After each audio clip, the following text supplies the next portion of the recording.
حق بات پہنچا کر کے جانا ہے. بولنے میں کیا ہے, ہماری زبان کاٹی جائے گی, ہماری گردن ماری جائے گی, لیکن حق بات کی حفاظت نسلوں تک منتقل کرنا اللہ کریم کی طرف سے ایک بہت بڑا انعام ہے. اس کا بہت بڑا انعام ہے. یہ تو ہم کر ہی سکتے ہیں, ہماری نسلوں کو یہ بات بتائیں گے انشاءاللہ العزیز. یہ غریب نواز کا ہندوستان کل بھی تھا, آج بھی اور ہمیشہ رہے گا انشاءاللہ. سرکار غریب نواز کا پھیلایا ہوا یہ چراغ کبھی پھونک کے پھونکوں سے بجھایا تو نہیں بجھایا جا سکتا. آپ دلی کی سرزمین سے جب اجمیر معلیٰ پہنچے تھے, یہ تقریباً 7 مہینے کا سفر تھا غالباً. اس سفر کے دوران کئی ہزار لوگ اسلام میں داخل ہوئے تھے, اور آپ کو اس کے بعد کی تاریخی حالات معلوم ہے. جادوگروں نے مقابلہ کیا, راجوں مہاراجوں نے, بادشاہوں نے مقابلہ کیا, اور فوج نے مقابلہ کیا, نہ جانے کتنے لوگ. ایک بار تو ایسا ہوا کہ انا ساگر کی اس پہاڑی پر آپ ذکر میں مشغول تھے. راجے نے کئی مرتبہ یہ سوچا کہ ان کو مار کر کے یا کسی طرح سے بھگائیں, لیکن جب نہیں ہوا تو راجا سے کسی نے کہا یہ منتر والا کوئی فقیر ہے, اس کا توڑ منتر والے سے ہی ہوگا. تو اس وقت جو بہت بڑا ان کا ایک منتر جاپ کرنے والا پجاری تھا, اس وقت اس تاریخ میں اس کا نام رام دیو بتایا گیا ہے, یہ والا نہیں ہے, اس زمانے کا تھا. اور اس کو راجا نے جا کر کہا, وہ کبھی کسی سے مقابلے کے لیے آیا نہیں تھا, اس نے حامی بھر لی کہ ہاں ٹھیک ہے, میں جاؤں گا, دیکھتا ہوں کون فقیر آیا ہے ہماری اس دھرتی پر, اور میں جاپ کروں گا, اگر جادو ہے تو جادو سے میں کاٹ دوں گا.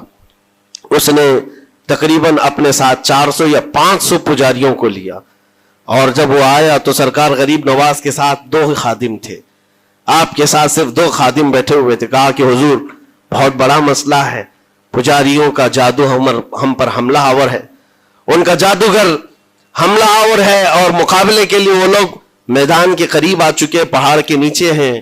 آپ اپنے چلہ گاہ سے اٹھتے ہیں جہاں پر آپ عبادت کر رہے تھے. کہا ٹھیک ہے ہم جاتے ہیں. اور اس کے بعد سرکار غریب نواز نے کہلا بھیجا اپنے خادم سے, کہو کہ وہ اپنا منتر پڑھیں, ہم اپنا منتر پڑھیں. وہ اپنا منتر پڑھیں جو بھی ان کے جادو کا ہے. اب جب وہ پنڈت نے, پجاری نے دیکھے بغیر اپنے سارے پجاریوں سے کہا کہ جیسے ہی وہ درویش آئے گا, وہ فقیر آئے گا, ہمارا یہ منتر ہے, یہ پڑھنا, وہ آگ میں بھسم ہو جائے گا, دنیا دیکھے گی. سبوں نے کہا ٹھیک ہے, لیکن ابھی کسی نے دیکھا نہیں تھا. لیکن جیسے ہی وہ اپنی جھوپڑی سے یہ مرد قلندر جلوہ رسول لے کر کے نکلا تھا, جمال رسول لے کر نکلا تھا. بیٹا ہے کس کا؟ حسن و حسین کا بیٹا ہے, فاطمہ زہرا کا بیٹا ہے. جیسے ہی باہر آئے, وہ منتر جو سکھایا گیا تھا سب کے قریب قریب آئے. 400 لوگوں نے وہ غریب نواز کی پیشانی کو دیکھ کر منتر پڑھنا شروع کیا. اور منتر کیا تھا؟ ان کی زبان سے لا الہ الا اللہ, لا الہ الا اللہ, لا الہ الا اللہ. لوگوں نے کہا یہ ادھر کیسے آ گیا کلمہ؟ اور جا کر اس رام دیو سے کہا گیا, اس نے کہا کہ یہ 400 کے 400 لوگ تو کوئی اور ہی کلمہ پڑھ رہے ہیں, کوئی اور ہی کلمہ پڑھ رہے ہیں. وہ اتر کر کے آیا ہاتھی کے کجاوے سے نیچے, اور سرکار غریب نواز کو دیکھا تو اس نے کہا یہ جھوٹ نہیں کہہ رہے, میں بھی وہی پڑھتا ہوں جو یہ پڑھ رہے ہیں. آپ کو تاریخ میں پتا ہو کہ اس کا نام سرکار غریب نواز نے شادی دیو رکھا, اور اپنے